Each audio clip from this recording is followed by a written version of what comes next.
এতিয়া আৰম্ভ কৰিব লৈছো শ্ৰীমদ ভাগৱতমৰ পঞ্চম অধ্যায়, প্ৰথম স্কন্ধৰ পঞ্চম অধ্যায়। সেয়া হৈছে ব্যাসদেৱক নাৰদ মুনিৰ আদেশ। ব্যাসদেৱে ইতিমধ্যে হতাশাত ভুগি আছিলে। 4 বেদ, 18 পুৰাণ শাস্ত্ৰ সৃষ্টিৰ পাছতো তেওঁ নিজকে অপূৰ্ণ বুলি ভাবিছিলে।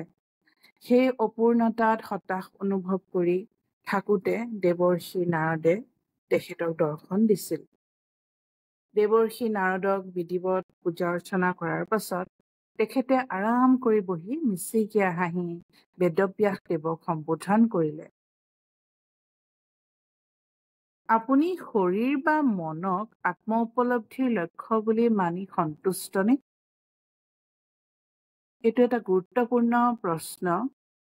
নাৰদ মুনিয়ে ব্যাসদেৱক ইতিকিংসূচকভাৱে সুধিলে যে আপুনি শৰীৰ বা মনক আত্ম উপলব্ধিৰ লক্ষ্য বুলি মানি সন্তুষ্টনে? আপুনি জ্ঞান অন্বেষণ ঠিকেই কৰিছে, পঢ়া শুনাও ভালদৰে সম্পূৰ্ণ কৰিছে আৰু সকলো ধৰণৰ বৈদিক কৰ্মৰ ফল পাব পৰা মহাভাৰতৰ দৰে এক মহান আৰু আচৰিত গ্ৰন্থও প্ৰস্তুত কৰিছে, তাত কোনো সন্দেহ নাই। নিৰাকাৰ ব্ৰহ্ম কি আৰু তাৰ পৰা পাব পৰা জ্ঞান সম্পৰ্কে আপুনি খুব ধুনীয়াকৈ লিখিছে। তেন্তে ইমানখিনি লিখাৰ পাছতো আপুনি বাৰু কিয় নিৰাশ হৈছে প্ৰভু? উত্তৰত ব্যাসদেৱে এই বুলি কয়, আপুনি মোৰ বিষয়ে যিখিনি কথা কৈছে সেয়া সম্পূৰ্ণ সত্য হয়। হয়, ইমানখিনি লিখি উঠাৰ পাছতো মই সন্তুষ্ট হ'ব পৰা নাই। সেয়েহে মোৰ অসন্তুষ্টিৰ মূল কাৰণনো কি সেই বিষয়ে আপোনাৰ পৰা জানিব বিচাৰিছো। কাৰণ আপুনি ব্ৰহ্মাৰ সন্তান হোৱাৰ বাবে সীমাহীন জ্ঞানী ব্যক্তি হয়। হে প্ৰভু, সৃষ্টিৰ সকলো গোপনীয় ৰহস্যৰ বিষয়ে আপুনি জানে, কাৰণ যি এই ভৌতিক জগতৰ সৃষ্টি, পালন আৰু সংহাৰ কৰে, যিজন ভৌতিক প্ৰকৃতিৰ 3 গুণৰ বান্ধোনৰ বাহিৰত আছে, সেই শ্ৰী ভগৱানৰ একেৰাহে আপুনি পূজা কৰি থাকে। সূৰ্যৰ দৰে আপুনি 3 লোকতে বিচৰণ কৰি ফুৰিব পাৰে আৰু বায়ুৰ দৰে প্ৰত্যেক ব্যক্তিৰ ভিতৰতো প্ৰৱেশ কৰিব পাৰে। সেইবাবে আপোনাক সৰ্বব্যাপী পৰমাত্মাৰ লগত তুলনা কৰিব পাৰি। গতিকে ইমান কঠোৰ ব্ৰত নিয়ম পালন কৰি ঐশ্বৰিক দিব্যতাত লীন হৈ থকাৰ পাছতো মোৰ যিখিনি খুঁত আছে, কৃপা কৰি সেইখিনি বিচাৰি মোক বাট দেখাওক প্ৰভু। ব্যাসদেৱৰ কাতৰ অনুৰোধত নাৰদ মুনিয়ে এইদৰে ক'লে, আপুনি প্ৰকৃততে ঈশ্বৰৰ দিব্য নিৰ্মল মহিমা প্ৰচাৰ কৰা নাই। যি দৰ্শনে ভগৱানৰ ঐশ্বৰিক দিব্য ইন্দ্ৰিয়সমূহক সন্তুষ্ট নকৰে, সেই দৰ্শনৰ কোনো অৰ্থ নাই বুলি গণ্য কৰা হয়। হে মহামুনি, আপুনি ধৰ্মৰ 4টা নীতি, ধৰ্ম, অৰ্থ, কাম, মোক্ষৰ বিষয়ে অতি বহুলভাৱে বৰ্ণনা কৰিছে যদিও আপুনি বাসুদেৱৰ মহিমাৰ বিষয়ে সেইদৰে কিন্তু বিস্তৃতভাৱে বৰ্ণনা কৰা নাই।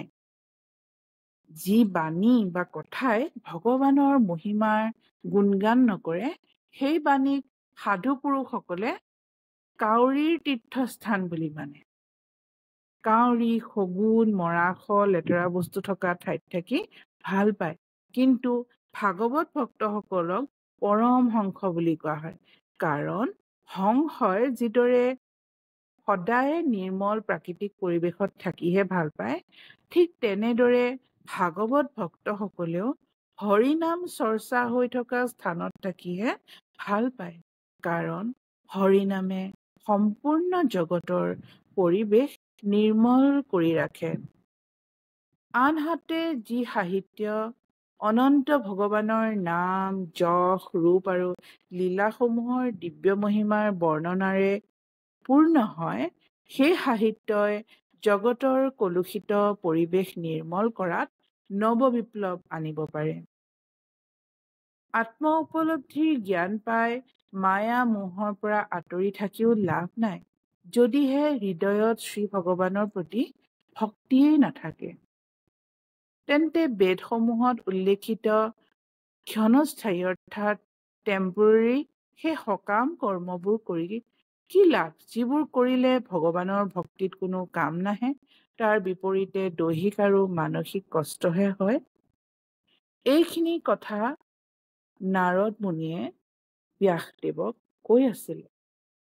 ইয়াতে আমি উদাহৰণস্বৰূপে এটা কথা প্ৰতিখন ঘৰত দেখিবলৈ পাওঁ যে ঘৰ এখনত সকাম এভাগ পাতিলে ঘৰৰ সকলো মানুহ ভকতৰ আলপৈচান ধৰাত ইমানেই ব্যস্ত থাকে, সকামৰ আচল কামটো যে ঘৰখনত হৰি নাম লৈ নিৰ্মল কৰাটোহে মুখ্য আছিল, সেই কথাটোৱেই গৌণ হৈ পৰে।